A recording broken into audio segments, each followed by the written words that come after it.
Perfect ang bag na to para sa mga rider na mahilig gumawa ng video habang nagdadrive. Ganito ang itsura niyan kapag nakasuot na sa iyo ang chest bag na to. At syempre ang pinaka nagustuhan ko dito ay yung special packet para sa ating mga cellphone na ito mismo yung sample shots ng video gamit ang cellphone ko.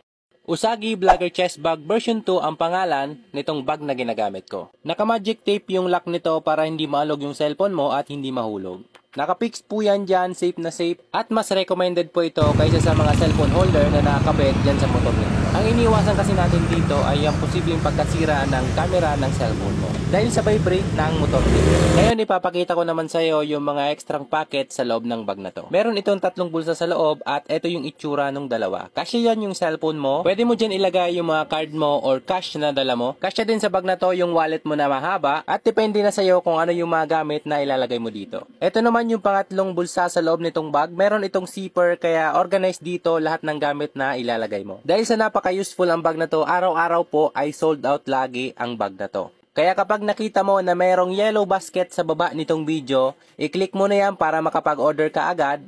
At kung pinapanood mo ngayon yung video na to, kapag walang yellow basket sa baba, ibig sabihin sold out na po yan ngayong araw na to. Balikan mo yung video na to bukas ng 9 AM, meron na po ulit na yellow basket yan. Para makapag-checkout ka na at hindi ka na maabutan ng sold out. At eto na yung sample video gamit itong Usagi Vlogger Chest Bag. Napakaganda ng camera angle at safe na safe sa vibrate ng motor yung camera ng cellphone mo. Kaya naman napakaganda nito pang reels at pang TikTok video.